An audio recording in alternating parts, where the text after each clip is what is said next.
জন্য রব্বুল আলামিন আমাদেরকে রাস্তা বাতলে দিয়েছেন। কোরআন আল কারীমের সূরাতুল কালাম, সূরাতুল কালাম এর সর্বশেষ দুটি আয়াত আল কারীমার শানে নজুল হলো।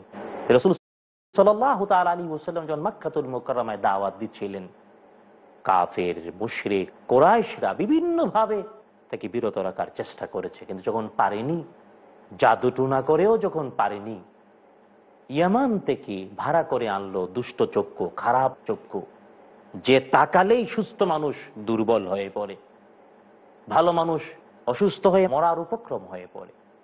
রাসূল সাল্লাল্লাহু আলাইহি ওয়াসাল্লামের দিকে ওই ভাড়ার দুষ্ট চক্ষু এসে তাকায়।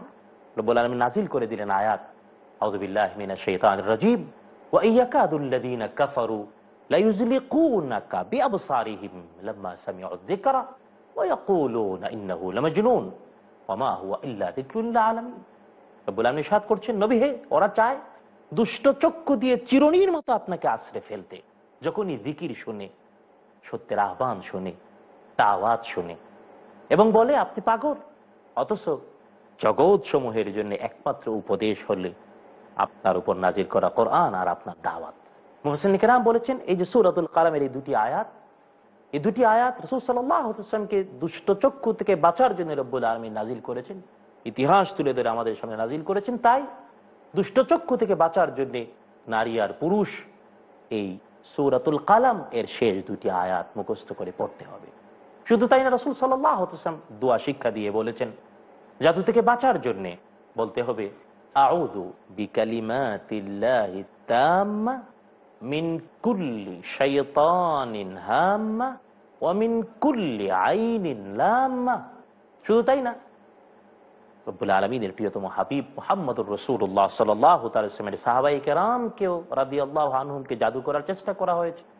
যেমন সাহাবী কাব বিন আল আহবার রাদিয়াল্লাহু আনহু বর্ণনা করেছেন, তাকে ইহুদিরা জাদু করত এবং তিনি বলেছেন তিনি একটি দোয়া যদি না পড়তেন তাহলে ইহুদিরা তাকে জাদু করে গাধা বানিয়ে ফেলতো।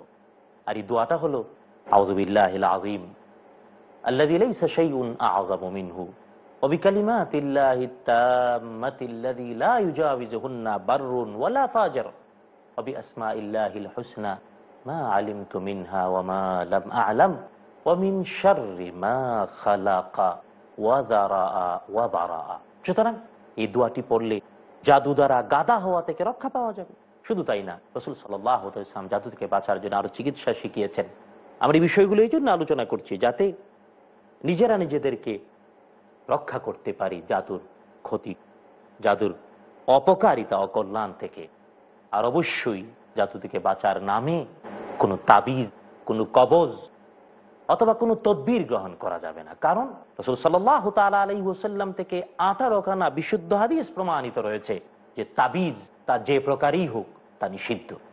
কারণ আমাদের সমাজে তাবিজ দেয়া হয় কখনো কখনো মাটি, পাথর, কাঁচ অথবা মৃত মানুষের কবর থেকে হাড় গুড় এনে, এইসব শিরক। দ্বিতীয়ত কখনো কখনো তাবিজ দেয়া হয় দুর্বেদ্য সাংকেতিক সংখ্যা লিখে 2299, 5555, 1888, ঠিক এমনি ভাবে কুকুরের কিতমির লিখে, বিভিন্ন ভাবে জিনদের নাম লিখে, তো শিরক, হারাম। তৃতীয়ত কখনো কখনো তাবিজ কেউ দেন ডাইরেক্ট কোরআনুল কারীমের আয়াত লিখে অথবা হাদিসের শিখানো শব্দ লিখে। কোরআন ডাইরেক্ট লিখে অথবা হাদিসের শিখানো শব্দ কাগজে লিখে তাবিজ দেয়াটা রাসূল সাল্লাল্লাহু তাআলা ইসলাম থেকে প্রমাণিত নয়। আমাদের সমাজে যদিও বহুল প্রচলিত, অপরাধের থেকে বেঁচে থাকা উচিত। রব্বুল আলামিন আমাদের সকলকে জাদু থেকে হেফাজত করুন, নিজেরাই তারই হেফাজতে কোরআন এবং সুন্নাহর আশ্রয়ে জীবনে বেঁচে থাকার তৌফিক দিন, আমিন। হাযা মা ইনদি ওয়াল ইলমু ইনদাল্লাহ আলাইহি তাওয়াক্কালতু ওয়া ইলাইহি উনীব। আসসালামু আলাইকুম ওয়া রাহমাতুল্লাহি ওয়া বারাকাতুহু।